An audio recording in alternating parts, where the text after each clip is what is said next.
ከ2013 ዓ.ም በፊት የነበረው የጋራ ገቢዎች አስተዳደርና ክፍፍል ቀመር አብላጫውን ለፌዴራል መንግስት ገቢ እንዲሆን የሚፈቅድ ነበር።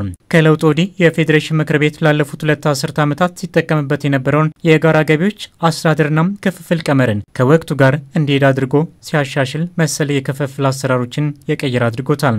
ገቢ በፌዴራልና በክልል መሃል በጋራ የሚሰበሰብ የሚከፋፈሉት የገቢ አይነት ነው። ይሄ ህገ መንግስቱ ባስቀመጠው መሰረት ክፍፍሉን ቀመር የሚያዘጋጀው የፌዴሬሽን ምክር ቤት ነው። አፈጻጸሙን የሚከታተልን ፌዴሬሽን ምክር ቤት ነው።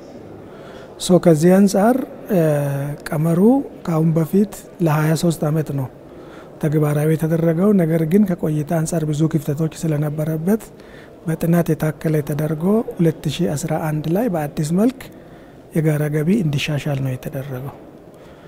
በ2011 የተሻሻለው የጋራ ገቢ ቀመር 2012 ሁለቱ ሚኒስቴር መስሪያ ቤቶች የገቢዎች ሚኒስቴርና የማዕድን ሚኒስቴር የሚተገብሩት ናቸው።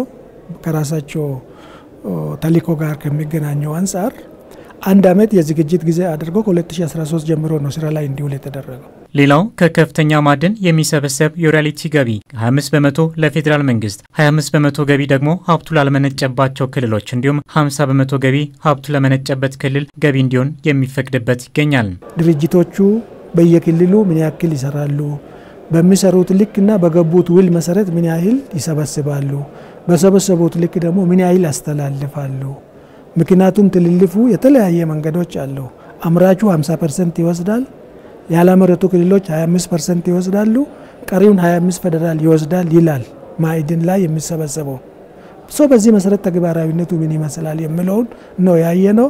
ከዛ አንፃር ክፍተቶች አሉበት ተብሎ ተለይቷል። ያለፉት ዓመታት በጋራ ገቢዎች በተለይም ከከፍተኛ ማዕድን አምራች ድርጅቶች የሚገኝ የሮያሊቲ ክፍያ ገቢ ክፍፍል ላይ በማዕድን ሚኒስቴርም ሆነ በክልል መንግስታት ትኩረት ያልተሰጠው ዘርፍ ሆኖ ተገኝቷል። በተለይም ምክር ቤቱ ባስቀመጠው የአሰራር ስርዓት መሰረት ለታችኛው የአስተዳደር እርከን ተገቢውን ድርሻ ከመስጠትና ለአምራች ድርጅቶች አስፈላጊውን ክትትልና ድጋፍ በማድረግ ተገቢውን ገቢ ከመሰብሰብ አንጻር የግልጸኝነትና የተጠያቂነት ውስንነቶች ታይተውበታል።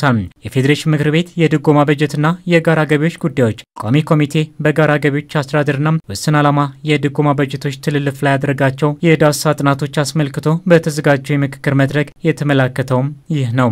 ስራውን ዘግይተን ወይ ደግሞ ቀደም ሲል ትኩረት ካለመሰጠቱ ጋር ስርዓቶቹን ጋር በደንብ ተዋውቆ ስርዓቱን ተከትሎ በተለይ እነዚህን ስርዓቶች ደግሞ አሳታፊ በሆነ መንገድ በመስራት በኩል አሁንም በአንዳንድ ተቋማት ላይ ክፍተቶች እንዳሉ ስላየን በክልል ላይ በፌደራል ላይ ብቻ መከታተሉ ይሄን ውጤት ስለማያመጣ ክልሎችስ ምን ይላሉ የሚለውን ነገር ለማወቅ በሁሉም ክልሎችና በትግራይ በስተቀር ከተማ አስተዳደሮች ሄደን ክልሎችን አሳትፈን ሀሳባቸውን ፍላጎታቸውን ሰማነው። ለዛ የበይነ መንግስታት ፊስካል ሽግግር አካሄድ የሆኑት ውስን ዓላማ ያላቸው ድጎማዎችም ዓላማቸውም በፌደራልና በክልሎችና በክልሎች መካከል ያለውን ክፍተት በመሙላት ዜጎች በተመጣጣኝ የሆነ የመልማት እድል እንዲያገኙ ማድረግ መሆኑ ተመላክቷል። የፌዴሬሽን ምክር ቤት እዛ ስር ደግሞ የተደራጁ ቋሚ ኮሚቴዎች በተሰጣቸው ኃላፊነት መሰረት ህገ መንግስቱን ማዕከል አድርገው የተለያዩ ስራዎች ተሰርተዋል። በዛ ሂደት የቀመሮች እንዲዘጋጁ ግልጽነት እንዲፈጠር እና አሰራሮች ተከትለን ሁሉ ነገር እንዲሰራ ለዛ ደግሞ አዋጅም መመሪያዎችም እንዲዘጋጁ ተደርገዋል።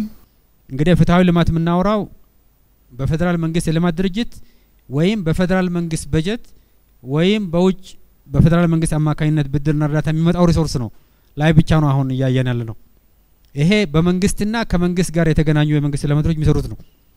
ከጂዲፒ አንፃር ትንሽ ነው። ዋናው ኢንቨስትመንትን መሳብ ነው። ኢኮኖሚክ አክቲቪቲ ክልሉ እንዲመጣ ማድረግ ነው። ስለዚህ በየክልሎቻችሁ የተሻለ ኢኮኖሚክ አክቲቪቲ እንዲመጣ ሰላም ማረጋገጥ፣ ፕሮፐርቲ ራይትን ኢንሹር ማድረግ፣ ስራ እድል መፍጠር፣ በዛ ደግሞ ሞር ታክስ የማድረግ አቅማቸውም እያደገ የመጣበት ሁኔታንም አብሮ ማየትና በዛ መልኩ ማሰብ ያስፈልጋል ማለት ነው። በገቢዎች ሚኒስቴር የሚተላለፈውና የፌዴሬሽን ምክር ቤት በቅርበት የሚከታተለው የጋራ ገቢዎች ማከፋፈያ ቀመር በክልሎች የድርሻ ክፍፍል ላይ ተጨባጭ ለውጥ አምጥቷል ያሉት የፌዴሬሽን ምክር ቤት አፈ ጉባኤ አገኘው ተሻገር ናቸው።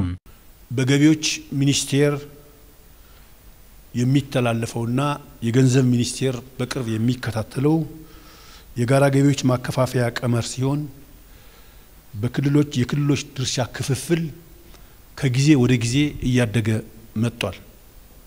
አገራዊ ለውጡ ሲመጣ የጋራ ገቢ ክፍፍላችን 4 ቢሊዮን ብር ብቻ ነበር። ዛሬ ላይ በ10ኛው ወር ላይ ሆነን ስንመለከት ለክልሎች የተላለፈው ትልልፍ 7 ቢሊዮን ብር ደርሷል።